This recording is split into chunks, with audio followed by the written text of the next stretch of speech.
Iya. Markus.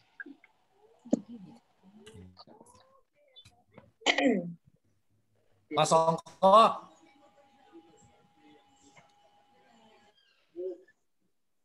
Masuk ke mana? Udah lupa ya? Gimana kabar? Api-api, Mas Sofi. Jumhana iki loh.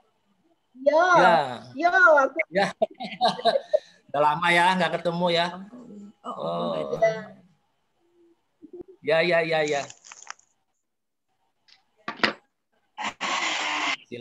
Silakan yang memimpin, silakan.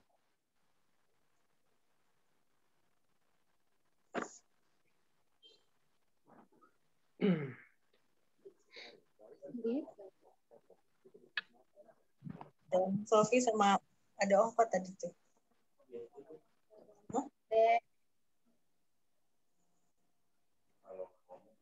Mama. Iya, sayang. Ada tunggu ya sampai mulai ya. Pintar ya. Udah, Kak.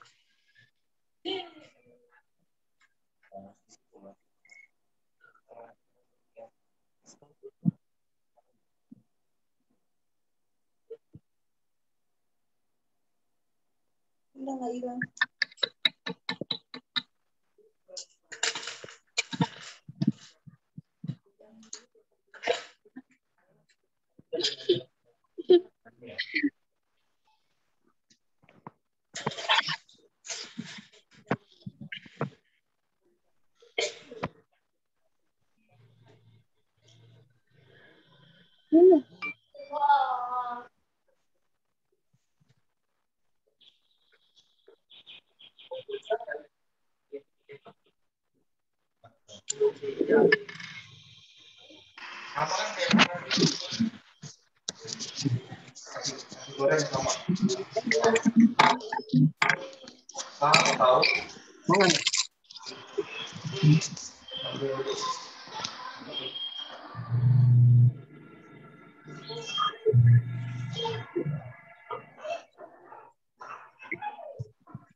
Halo, sini duduk sini.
Orang baiknya yang mana?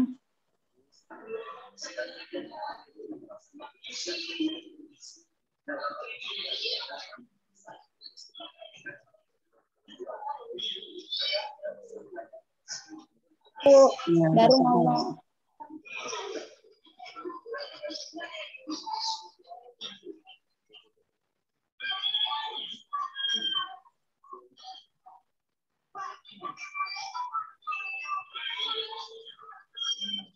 Ibu,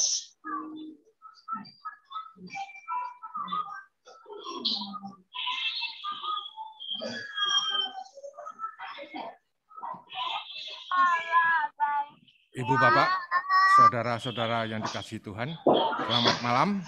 Salam dalam kasih Tuhan Yesus Kristus. Kita bersyukur pada Tuhan karena pada malam hari ini Tuhan telah mengantar kita untuk dapat beribadah dalam ibadah pengucapan syukur untuk keluarga almarhum Bapak Mardi Utomo yang telah dipanggil Bapa di surga pada hari Minggu tanggal 18 Juli kemarin. Pemberitaan firman Tuhan dalam ibadah ini akan disampaikan oleh Bapak Pendeta James Eri Manahambi. Dan kita satukan hati dan pikiran kita agar kita dapat beribadah dan berkenan di hadapan Tuhan. Selamat beribadah dan selamat melayani. Sebelum ibadah kita mulai, kami memberi kesempatan kepada keluarga almarhum Bapak Mardi Utomo, mungkin Ibu Dede Juwita untuk memberikan sambutan dalam ibadah secara Zoom ini. Kami persilahkan. Selamat malam. Terima kasih Pak Yohanes. Terima kasih untuk saudara-saudara yang mengikuti Bapak Ibu Sektor 4 maupun saudara-saudara Mas Dadi. Terima kasih atas pelayanan gereja GPIB Kasih Setia pada saat pemakaman kemarin. Support sangat membantu saya, keluarga. Terima kasih, semoga acara ini bisa berjalan dengan lancar. Terima kasih.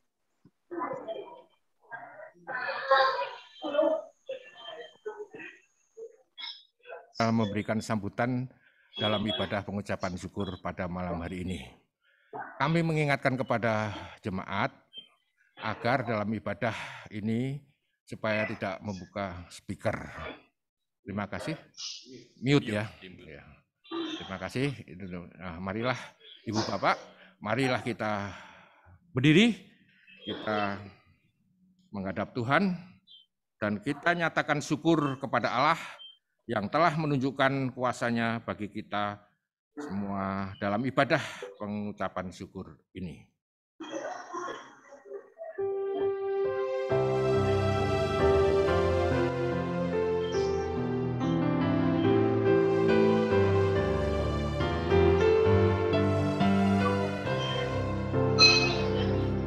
Bila keliling bintang dan bunyi burung riuh dengar, ya Tuhanku tak putus aku heran melihat ciptaanmu yang besar, maka jiwa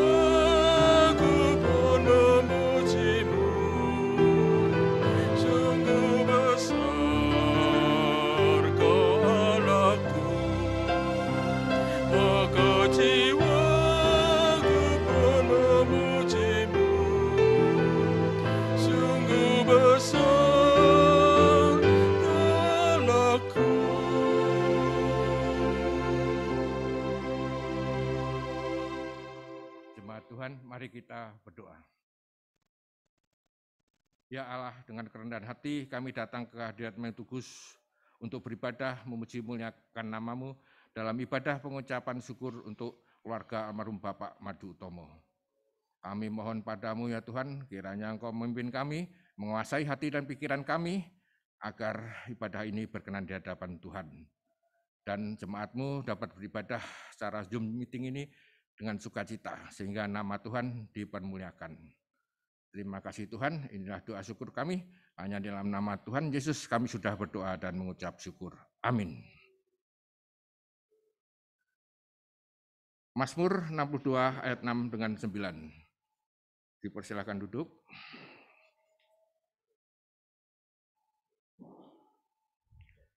Hanya pada Allah saja kiranya aku tenang. Sebab daripadanya lah harapanku. Hanyalah Dia gunung batuku dan keselamatanku. Kota bentengku, aku tidak akan goyah. Pada Allah ada keselamatanku dan kemuliaanku. Gunung batu kekuatanku, tempat perlindunganku ialah Allah. Percayalah kepadanya setiap waktu, hai umat. Curahkanlah isi hatimu di hadapannya, Allah ialah tempat perlindungan kita.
Baiklah jemaat Tuhan, sebelum kita masuk di dalam pemberitaan firman, mari kita satu di dalam doa memohon bimbingan Roh Kudus. Mari kita berdoa. Kami bersyukur dan berterima kasih kepadamu ya Tuhan, walaupun dalam situasi, kondisi apapun, kami masih bisa bersyukur, kami masih bisa bersekutu, teristimewa ketika apa yang dialami oleh keluarga terkasih kami, di mana suami terkasih, ayah terkasih, di mana Tuhan telah panggil pada hari Minggu. Tuhan, sebelum kami membaca, merenungkan firman-Mu, biarlah kiranya kuasa Roh-Mu yang kudus menguasai kami, sehingga melalui pembacaan firman ini, kami bisa dikuatkan, teristimewa keluarga besar, sehingga mereka bisa melihat bahwa begitu besar kasih Tuhan di dalam seluruh peristiwa kehidupan mereka. Berfirmanlah kepada kami ya Bapa Sorgawi, karena kami anak-anak-Mu sedia mendengar. Amin. Nama keluarga. Tulis. Baiklah, jemaat Tuhan, pembacaan Alkitab pada malam hari ini saya pilih dari Injil Yohanes. Yohanes pasal 12.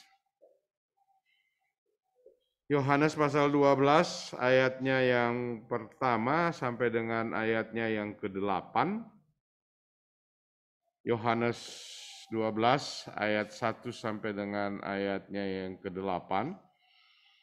Mari kita bersama-sama berdiri untuk kita menyambut firman Tuhan dalam Injil Yohanes 12 ayat 1 sampai dengan 8 yang menyatakan, Lembaga Alkitab Indonesia memberikan judul Yesus diurapi di Betania.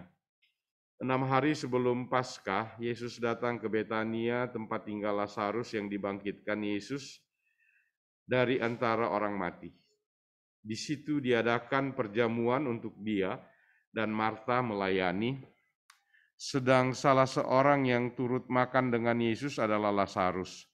Maka Maria mengambil setengah kati minyak narwastu murni yang mahal harganya, lalu meminyaki kaki Yesus dan menyekanya dengan rambutnya, dan bau minyaknya semerbak di seluruh rumah itu.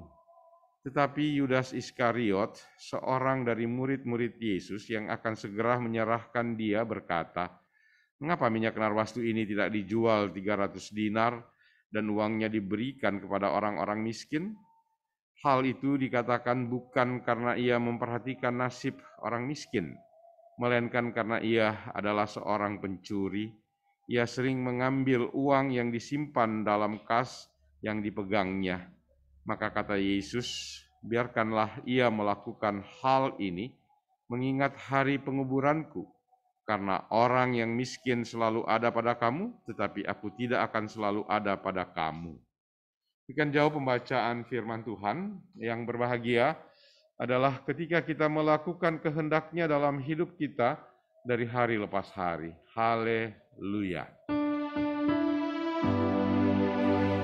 Haleluya, haleluya, haleluya.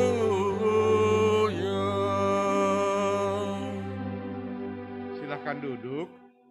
Jemaat Tuhan, perikop bacaan kita pada malam hari ini sebenarnya adalah berbicara banyak tentang bagaimana ungkapan syukur yang kita lakukan di dalam perjalanan kehidupan kita dari hari lepas hari. Kalau ingat, saya seringkali di dalam ibadah minggu, saya seringkali katakan, apa kabar? Kita sebenarnya bersyukur. Nah, bersyukur itu bagaimana? Nah, dari sini kita bisa belajar ada 4 hal berbicara tentang bersyukur di dalam pembacaan firman Tuhan pada malam hari ini. Bersyukur, saya harus katakan bahwa seluruh aspek atau seluruh keberadaan hidup kita sebagai manusia atau sebagai orang beriman, orang percaya, hanya bersyukur, nggak ada cara lain. Kenapa? Ya karena kita sudah menerima. Jika khotbah kita kemarin pada hari Minggu memberitakan bahwa berbicara tentang kerajaan Allah, berbicara tentang surga adalah perumpamaan seseorang yang pergi atau seorang tuan yang pergi dan kemudian memberikan tanggung jawab kepada para hamba-hambanya untuk mengelola seluruh usahanya, seluruh harta miliknya, maka itulah yang dilakukan oleh Tuhan. Bahwa Tuhan memberikan kepada kita kepercayaan untuk mengelola apa yang Dia berikan. Artinya bahwa apa yang kita miliki dalam hidup masa kini, jangan kita bangga bahwa itu adalah usaha, upaya kita. Memang benar kita bekerja keras. Memang benar. Saya kalau mau pergi kantor, misalnya kalau sudah daerah yang jauh-jauh ya jam 4, jam 3, saya sudah ini, terus pulang sudah jam malam. Memang benar kita berlelah payah. Tapi pertanyaan yang mendasar cuma satu. Ketika Anda tidur pada malam hari dan pada pagi hari Anda bangun, pertanyaannya, di manakah nyawa kita, roh jiwa kita ketika kita tidur? Dan ketika pada pagi kita bisa bangun, itu kuasa siapa? Itulah Allah yang memberikan kehidupan. Nah, bertolak dari itu, itulah kita syukur. Yang kedua, kita rasa bersyukur adalah karena kita sudah dianugerahkan keselamatan. Keselamatan apa yang kita miliki? Tuhan berkorban. Dia mau menjadi sama seperti manusia. Dia mau menyelamatkan kita. Dia mau dihina. Dia harus digantung di kayu salib. Dan disitulah yang saya mau katakan bahwa untuk keselamatan sudah nggak ada upaya kita. Itu hanya seanugerah. Tapi karena bukan upaya kita, bukan berarti kalau orang-orang lain bilang, supaya kita masuk surga, mari kita kumpul amal-amal kita yang banyak. Oh, bukan itu. Tetapi kalau kita harus berbuat baik, kalau kita harus mengasihi, ketika kita harus berkorban, ya itu wajib. Kenapa wajib? Ya karena Dia mengajarkan kita untuk berkorban. Karena Dia sudah berkorban. Kalau Dia mengajarkan kepada kita untuk mengasihi, ya karena Dia sudah mengasihi kita. Wajib kita harus lakukan kasih. Jadi Jangan kita bilang, oh saya hanya mau terima keselamatan, terus berkorban dan mengasihi nggak mau kita lakukan. Ya nggak benar. Paralel. Jadi dengan demikian, bersyukur seperti itu. Oleh karena itu, di dalam GPIB kalau masih tahun 90, 80, 90-an, kita masih rancu. Rancunya apa? Apalagi dalam ibadah-ibadah pemakaman seperti saat sekarang ini. Pada zaman dulu ya ibadah penghiburan.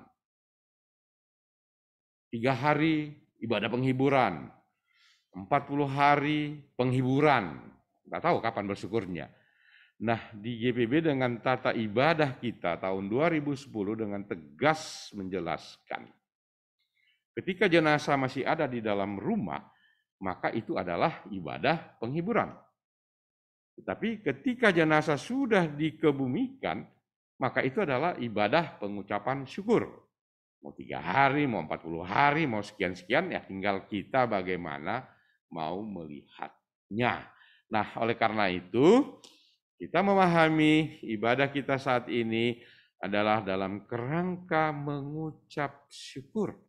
Apa sih yang kita ucap syukur? Ya karena Bapak terkasih kita, Bapak Mardi Utomo, Tuhan telah panggil. Artinya apa?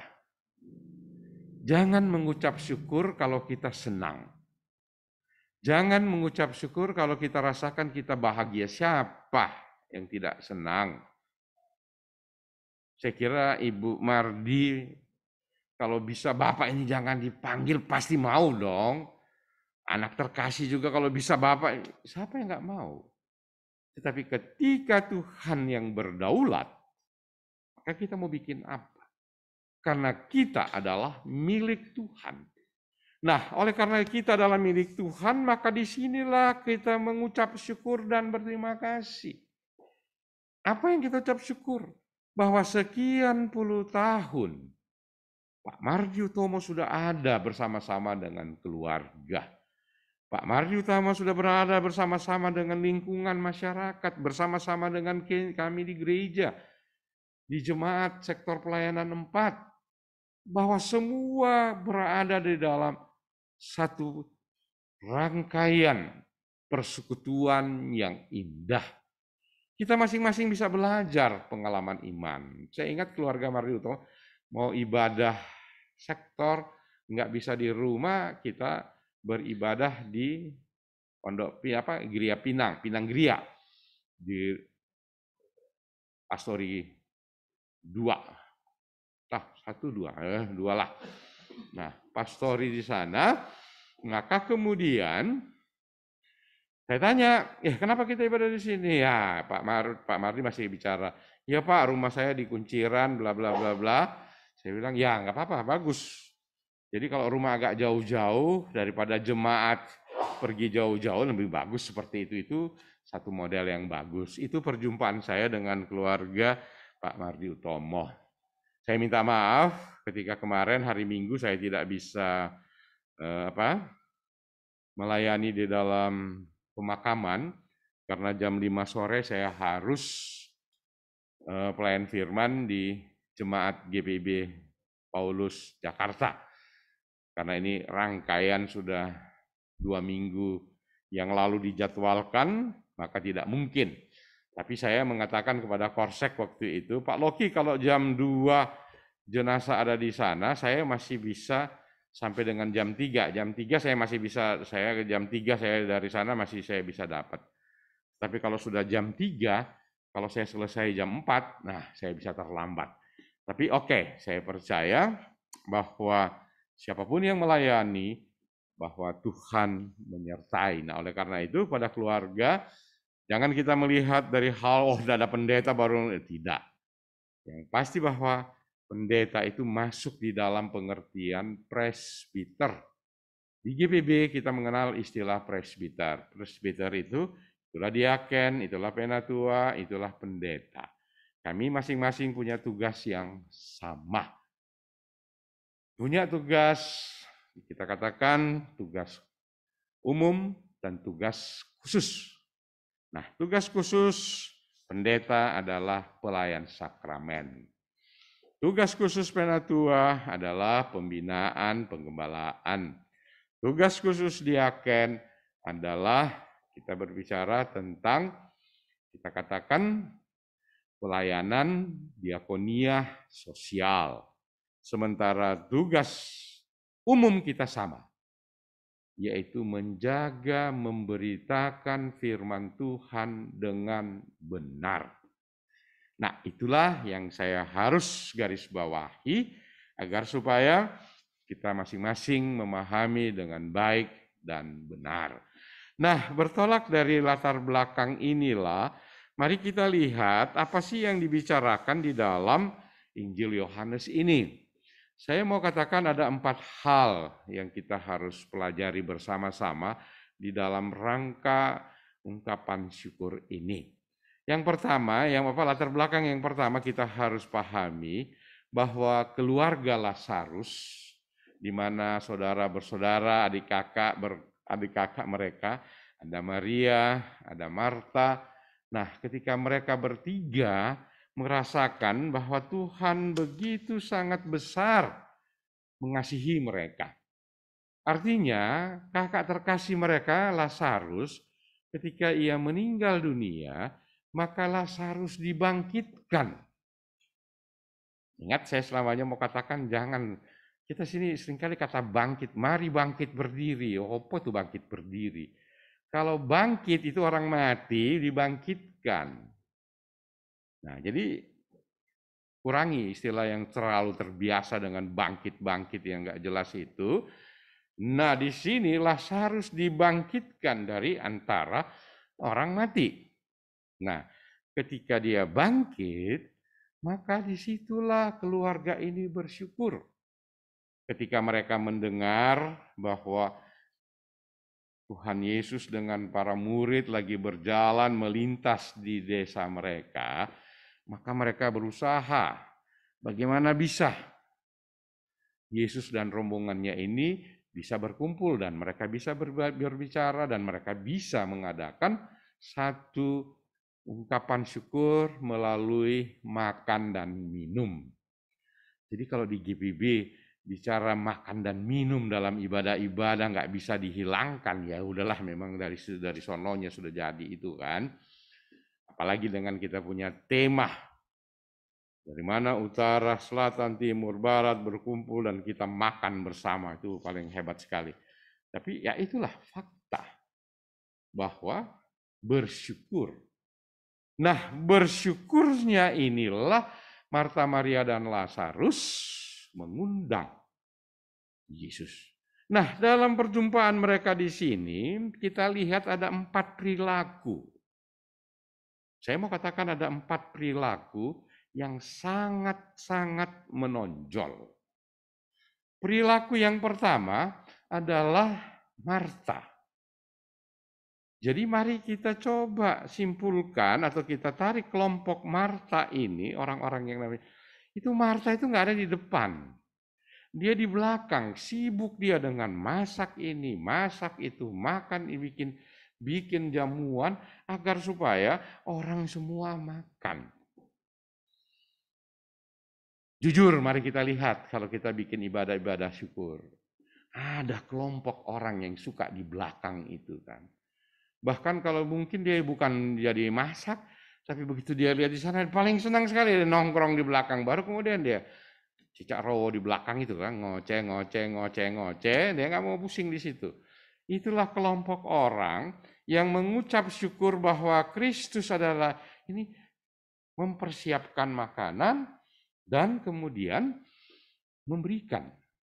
Artinya dia menyiapkan makanan dan dia memberikan. Saya tidak bilang ini salah. Ini adalah salah satu bagian. Dia sudah bekerja, dia sudah berkarya. Dan kemudian dia menyiapkan untuk orang banyak. Kelompok yang kedua itulah Maria. Maria membasuh kaki Yesus dengan minyak narwastu yang harganya sangat mahal. Kalau ditafsirkan pada zaman dahulu kala dengan, bukan saya katakan dengan kurs dolar, tapi zaman itu kurang lebih harga dengan 24 kati itu, 1 kati itu, 24 kati itu kalau dia mau beli beras pada zaman itu kurang lebih bisa makan 7-8 bulan lah untuk satu keluarga. Nah, bayangkan aja, beras 7-8 bulan, kita bandingkan dengan zaman sekarang satu beras yang paling murah pun juga 8.000, nah hitung aja. Artinya memang mahal. Dan dia membasuh kaki Yesus. Tradisi pembasuhan untuk kaki orang-orang zaman dahulu kala, itu tradisi yang biasa.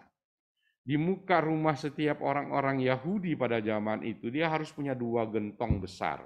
1 gentong untuk minum keledainya atau kudanya atau ontanya. 1 gentong adalah untuk membasuh kaki. Karena ketika mereka berjalan atau mereka mengendarai apapun di padang pasir, pasti kakinya berdebu. Nah, itu kemudian dipakai.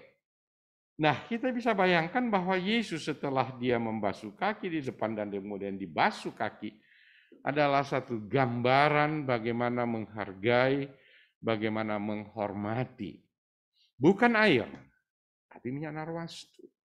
Nah, kelompok seperti ini yang seringkali saya bilang, orang-orang Kristen yang bersyukur seperti ini adalah orang-orang yang mungkin kita bilang orang-orang yang mampu ya. Orang elit, bahwa dengan kemampuan dia memberikan sekian ratus juta kepada gereja, dia mau berikan ini kepada gereja yang dia nggak mau pusing-pusing dengan, ya saya mau bilang ya sah-sah saja. Kalau dia mau bersyukur dengan cara dia. Tapi ingat, bersyukur dengan apa yang dilakukan oleh Maria dengan tulus dan ikhlas, itu juga yang harus kita lakukan. Jangan kita memberi 100 juta, 200 juta, baru kemudian kita mau petenteng-petenteng, petantang di sini. Lo kalau nggak mau dengar gue punya omongan, awas lo gitu. Bukan itu. Kalau saya sudah menyumbang terus saya enggak gitu. Karena kembali, apa sih yang kita punya? Itu adalah milik Tuhan. Nah, itulah yang dilakukan oleh Maria. Bahwa dia memberikan yang terbaik. Kelompok yang ketiga, itulah Lazarus. Lazarus itu orang yang sudah mati. Dan dia dibangkitkan dari orang mati. Dia duduk diam aja di sudut sana. Dia nggak banyak bicara. Tetapi orang datang ketika lihat dia, oh ini toh orang yang sudah dibangkitkan. Artinya, di dalam ketidakberdayaan, di dalam kelemahan, dan di dalam ketidakmampuannya dia berbuat macam-macam, tetapi dia menjadi saksi bahwa Tuhan berkarya di dalam hidupnya. Nah, kelompok seperti ini yang saya mau seringkali katakan ya, sorry aja pada kelompok-kelompok lansia. Jadi jangan bilang lansia, bilang oh jadi kita ini Lazarus saja, tidak. Tapi saya mau bilang sebagai kelompok lansia, tenaga kita nggak mungkin. Tetapi di balik tenaga ini, jika Lazarus bisa bersaksi bahwa dia telah dibangkitkan dari antara orang mati, maka marilah sebagai orang tua-tua kita bisa menjadi saksi kepada generasi-generasi muda kita. Bahwa ketika kita melakukan seluruh pekerjaan kita dan kita berserah mengandalkan Tuhan, maka kita diberkati. Sehingga para generasi muda mau melihat, dia merasa kagum. Oh ini loh orang yang telah diberkati oleh Tuhan melalui kebangkitannya. Dan ketika kita pada masa kini, inilah orang tua yang telah berserah, berharap mengandalkan Tuhan, dan kami anak-anak dan kami generasi patut mencontoh. Sebaliknya, kalau orang tua udah bawel, udah gini ya marah, akhirnya dan tidak menghasilkan apa-apa, saya mau bilang kita tidak menjadi Lazarus. 3 kelompok ini yang kita katakan, ini loh karya Tuhan. Kelompok yang keempat adalah kelompok siapa nih? Judas Iskariot. Jadi ketika si Maria memberikan, protes dia. Apa sih? Barang yang mahal sekali itu kan lebih bagus kalau kita berikan dan kita berikan kepada orang miskin. Hati-hati. Kelompok Yudas Iskariot di gereja banyak. Kenapa saya katakan banyak? Terlalu banyak protes. Oh ini untuk orang ini untuk orang miskin. Oh ini. Sementara dia memberi juga kagak. Itu kan konyol. Dia mau itu. Tadi pagi. Korsek 2 Roni katanya. Jam 4 pagi nelpon kiri kanan tentang mau cari gas, oksigen. Nah, cari oksigen. Saya jam 8 pagi baru dapat berita, itu pun hanya dalam bentuk gambar. Carilah oksigen. Nah, pertanyaannya, di antara jam 4 sampai dan jam sekian ini, siapa di sektor 2 itu yang mau? Si Roni ngocehnya kemana-mana. Dia tidak salah, dia mau cari di mana nih? Oksigen. Anak ini sudah sangat membutuhkan. Nah, nanti kurang lebih jam 10, jam 12 baru bisa. Saya bukan bicara tentang bagaimana ini, tapi yang saya mau katakan bahwa banyak ketika dia WA kiri kanan, ya respon juga enggak. Ada yang lagi tidur, ada yang lagi ini. Nah, itu yang saya harus katakan konkret. Terlalu banyak. Mengkritik ini untuk ini untuk itu. Tidak beda-beda tipis dengan kelakuan daripada Yudas Iskariot. Pertanyaannya, Yudas Iskariot itu siapa? Rupanya Yudas ini bendahara dari 12 murid. Dan di situ dikatakan, Yohanes bilang, dia pencuri uang situ. Nah, saya mau katakan bendahara, kemarin khotbah saya, di hari Minggu yang kemarin, saya mau bilang, dalam perumpamaan talenta, kita semua ini orang Kristen, orang beriman, kita ini adalah bendahara Tuhan. Kenapa saya mau katakan kita bendahara Tuhan? Ya bendahara itu mengelola keuangan. Sama di gereja ini, bendahara itu uang masuk semua dia yang kelola. Kita ini bendahara mengelola uang Tuhan di sini. Kita diberikan talenta oleh Tuhan untuk bagaimana kita mengelola. Agar supaya kerajaan sorga dapat diberitakan. Jadi jangan kita bilang bahwa oh ini saya punya milik. Kita nggak beda jauh dengan Yudas Iskariot sebagai bendahara. Cuma bedanya Yudas pencuri, kita jangan jadi pencuri. Kenapa saya katakan jangan jadi pencuri? Yaitu kalau menjadi pencuri, banyak ngomong, tidak pernah berbuat apa-apa. Mengkritik ini untuk orang miskin, tetapi hati dan pikirannya tidak untuk orang miskin. Ini ucapan syukur yang jelas-jelas saya harus katakan jangan kita contohi.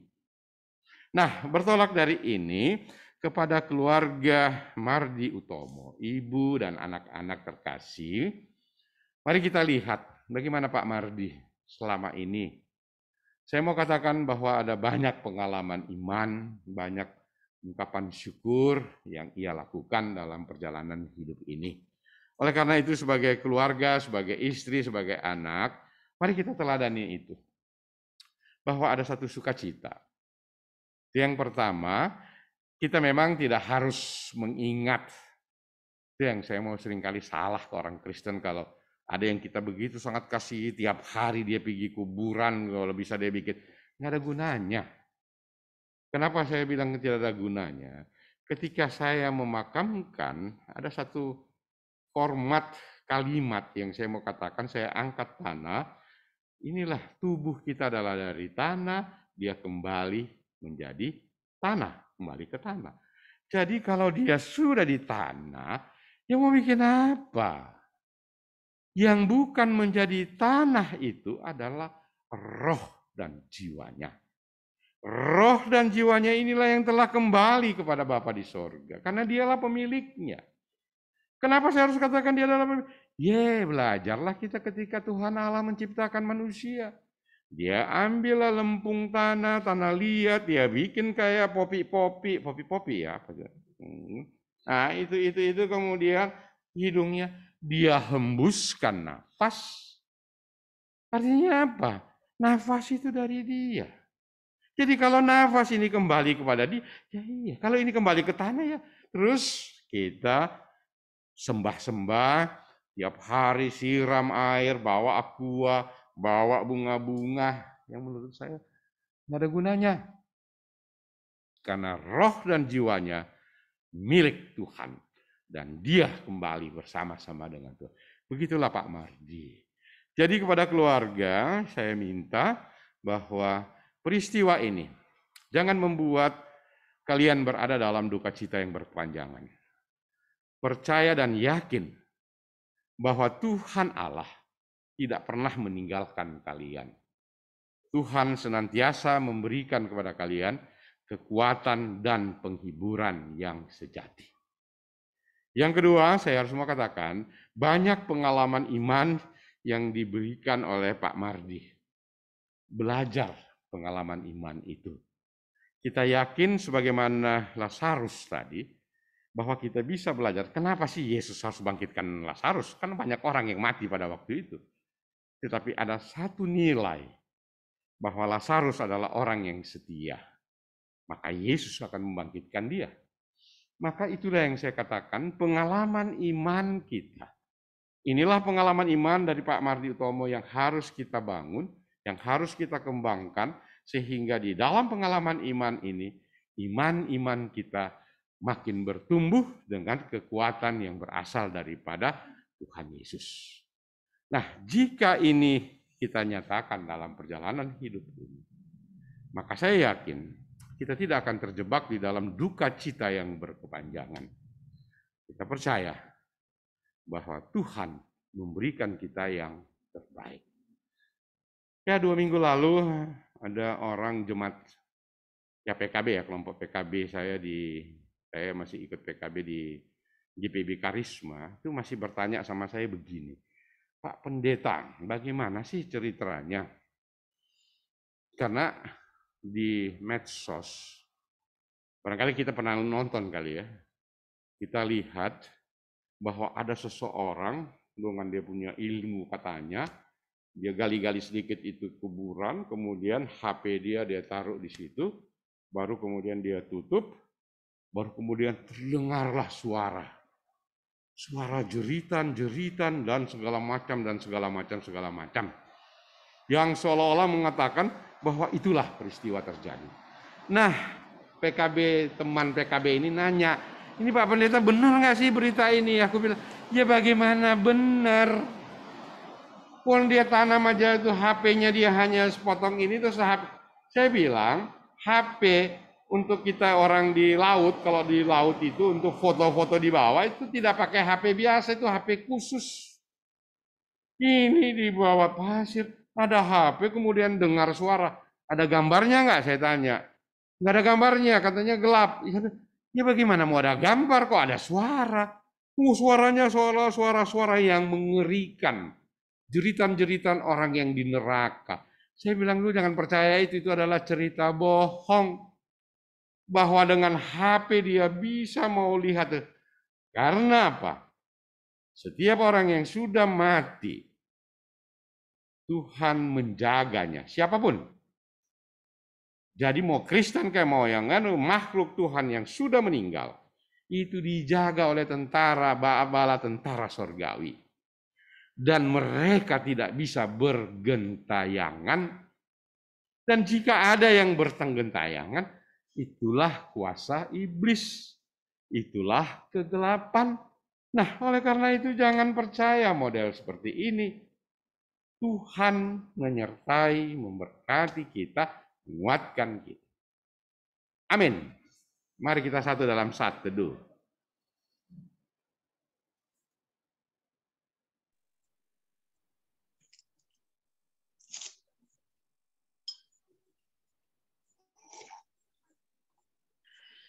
Selesai.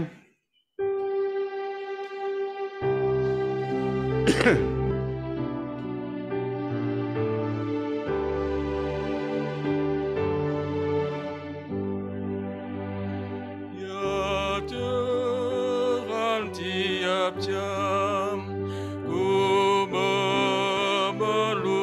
Tuhanmu. Engkaulah yang memberi sejahtera penuh setiap jamnya Tuhan.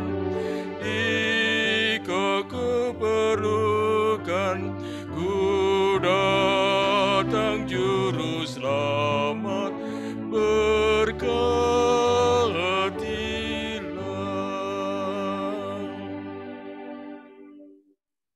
Baiklah jemaat Tuhan, mari kita satu di dalam doa syukur. Kami bersyukur, berterima kasih kepadamu ya Tuhan, jika pada malam hari ini, baik selaku keluarga Mardi Utomo, di mana ada Ibu Dede Juwita dengan anak terkasih Deni, Tuhan, Engkau mengenal, mengetahui mereka secara persis. Kekasih hati mereka, suami terkasih, ayah terkasih, Tuhan telah muliakan dan mereka berada anak Bapak Mardi Utomo bersama-sama dengan Tuhan karena Tuhanlah yang menjadi pencipta nyawa rohnya. Berdasarkan keyakinan itu, maka kami percaya bahwa setiap orang beriman yang percaya dan berserah, berharap mengandalkan Tuhan pasti menjadi waris kerajaan Allah. Maka itu juga yang dimiliki oleh Pak Mardi Utomo. Oleh karena itu ya Bapak Sorgawi, biarlah kiranya apa yang sudah ia alami dalam perjalanan kehidupan ini, biarlah semuanya itu menjadi pengalaman iman yang indah, sehingga istri dan anak terkasih bisa melihatnya menjadi satu kesaksian yang penuh dengan sukacita dan damai sejahtera sorgawi. Oleh karena itu ya Bapak Sorgawi, kami dan mereka bersyukur atas apa yang Tuhan sudah perbuat. Oleh karena itu kami mohon kiranya Tuhan mau pimpin tuntun kepada istri terkasih dan anak terkasih agar mereka tidak larut dalam duka cita yang berkepanjangan. Begitu juga saudara bersaudara, sanak famili, keluarga, baik yang ada di Jakarta dan sekitarnya, bahkan yang ada di Jawa ataupun dimanapun mereka berada. Biarlah kiranya ya Bapa melalui peristiwa ini, mereka bisa saling menguatkan satu dengan yang lain. Oleh karena itu Tuhan memberikan kekuatan, Tuhan memberikan penghiburan kepada mereka masing-masing. Kami percaya Tuhan yang memiliki akan hidup ini. Bapak Sorgawi, kami juga mau berdoa secara khusus untuk Ibu Dede Juwita. Kiranya ya Tuhan, Engkau juga berikan ia kekuatan, kesehatan, dan hikmat, sehingga di dalam ia menjalani akan kehidupannya saat ini, ia tidak berada di dalam kesendiriannya, karena ia akan dilengkapi, dikuatkan oleh Tuhan sendiri. Jauhkan dia dari segala kekhawatiran, jauhkan dia dari segala hal-hal yang membawanya akan senantiasa merasa tertinggal. Karena Tuhan senantiasa melengkapi dia. Tuhan senantiasa memberikan ia kekuatan dan menopang dia. Oleh karena itu ya Tuhan Yesus, Engkau mau merangkul dia, menggendong dia, menguatkan dia, sehingga dia tidak berada di dalam kesendiriannya, sehingga ia mampu menjalani akan kehidupan ini dengan satu kepastian, karena Tuhan bersama-sama di dalam hidupnya. Begitu juga dengan anak terkasih Deni, Tuhan juga mau bersama-sama dalam keberadaannya.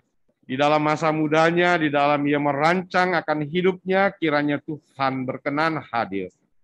Sehingga melalui peristiwa ini, maka ia makin kuat, makin diingatkan bahwa Tuhan tidak meninggalkan dia.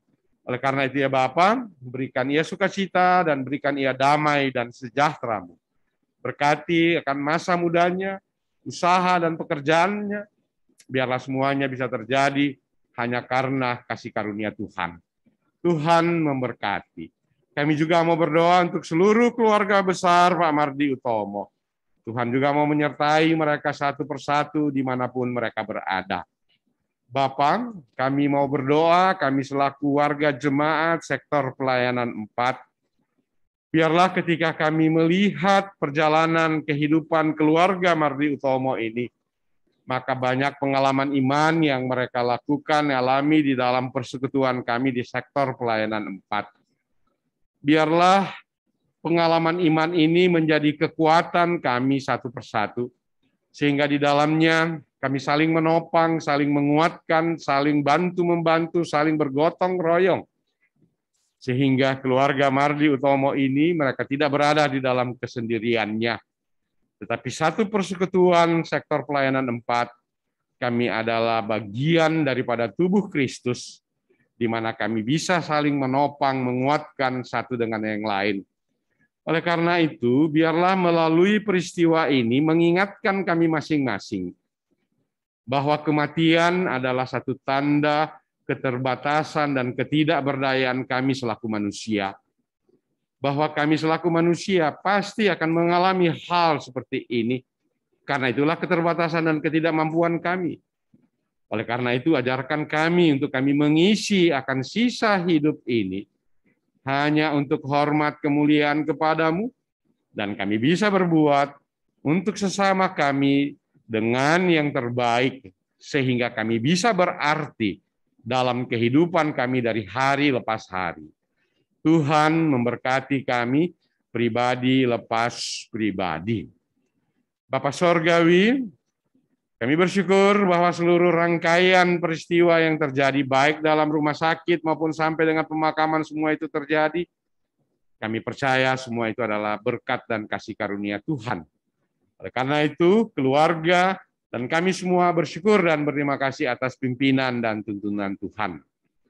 Inilah doa syukur kami ya Bapa, yang kami hanya alaskan di dalam nama Tuhan Yesus Kristus, yang pernah mengajar kami berdoa bersama. Bapa kami yang surga, kuduskanlah namamu. Datanglah kerajaan-Mu, jadilah di bumi seperti di sorga. Berikanlah kepada kami pada hari ini makanan kami yang secukupnya. Dan ampunilah kami akan kesalahan kami, seperti kami juga mengampuni orang yang bersalah kepada kami. Dan janganlah membawa kami ke dalam pencobaan, tetapi lepaskanlah kami daripada yang jahat.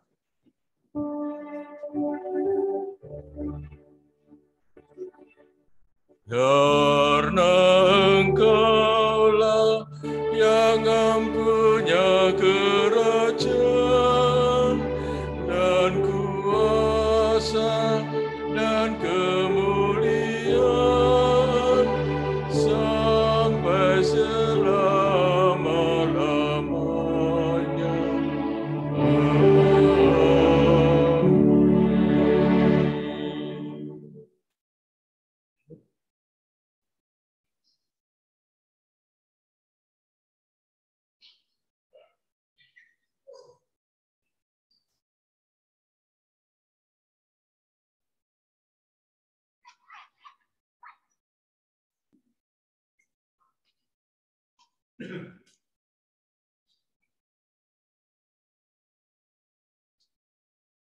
Jemaat, marilah kita memberi persembahan syukur kepada Tuhan.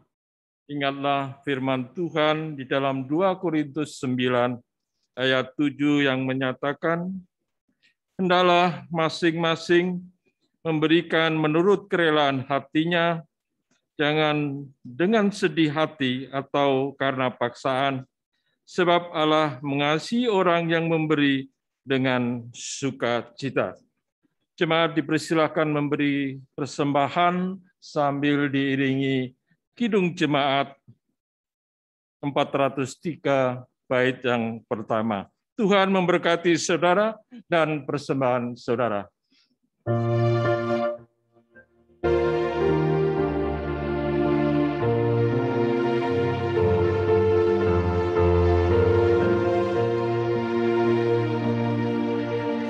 Hujan berkat kan tercurah, itulah janji kudus. Hidup segar dari surga, kan diberi penebus.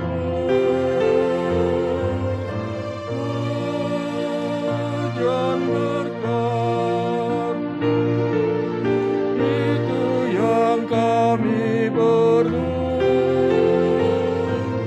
sudah menetes berkat, biar tercurah penuh.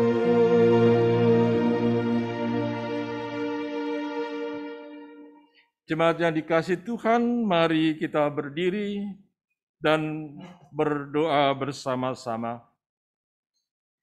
Ya Tuhan Yesus, kami mengucap syukur atas persekutuan yang indah ini, di mana kami boleh memberikan persembahan kepadamu. Berkati serta pakailah persembahan ini sebagai alat kesaksian dan pelayanan dalam jemaat. Demi nama Tuhan Yesus, sumber berkat, kami berdoa. Amin. Jemaat tetap berdiri. Baiklah jemaat Tuhan, kita akan akhiri ibadah kita. Mari kita bersama-sama mendengar amanat pengutusan. Jemaat Tuhan, pergilah dalam damai sejahtera Tuhan dan lakukanlah firman Tuhan yang telah saudara dengar.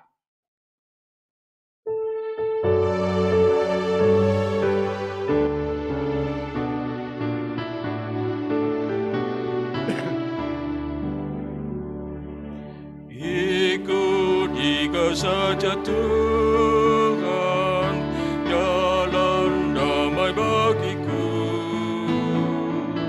Aku selamat dan sentosa hanya oleh darah-Mu.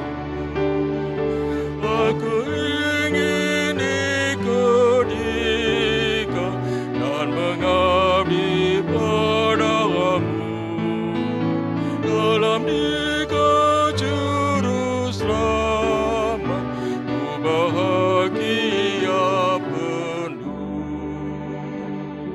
Tuhan, arahkanlah hati dan pikiranmu kepada Tuhan dan terimalah berkat-Nya. Damai sejahtera Allah yang melampaui segala akal itu akan senantiasa memelihara hati dan pikiranmu dan yang tidak pernah meninggalkan akan kasih setia-Nya.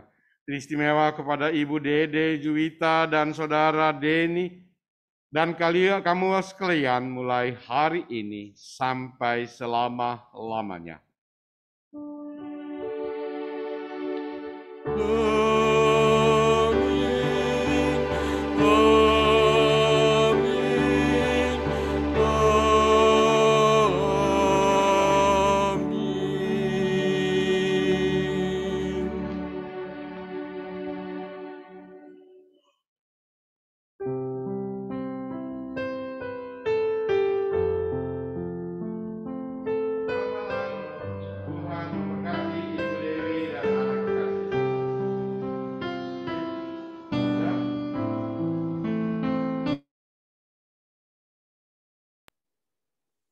Terima kasih kakak semua, saudara-saudaraku.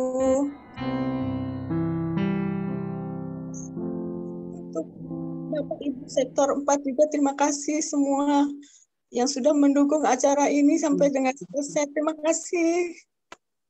Tuhan Yesus berkati. Terima kasih. Yang kuat ya Bu Dede. Iya, terima kasih. Terima kasih. Terima kasih Mas Bambang, terima kasih. Sama-sama. Iya Bu Dede. Semua. Kak Sofi, halo Kak Sofi. Iya. Terima kasih. Tuhan berkati ya Bu Dede. Terima kasih semuanya yang sudah Bu Dede, yang kuat ya Kak. Ya, pasti Kak. Pasti. Tuhan memberi kekuatan Bu Dede. Amin. Terima kasih Tuhan Yesus. Nah.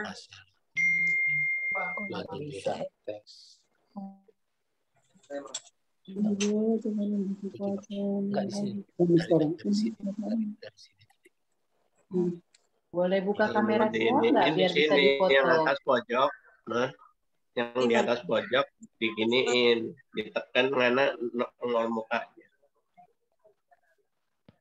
Udah punya aku nggak di ini? Nyalain ini kamera kita. Ini. Ini kamera. Yuk, Nyalain dulu kameranya, saya mau foto ya. Ya. Oke, sudah siap? Nah, jangan tadi dibuka. 1, 2, 3. Oke, sekali lagi ya. Sebentar. Oke, siap. 1, 2, 3. Ya, terima kasih. Terima kasih, Tuhan memberkati. Bapak Ibu yang dikasihi Tuhan, ibadah kasih. kita telah selesai.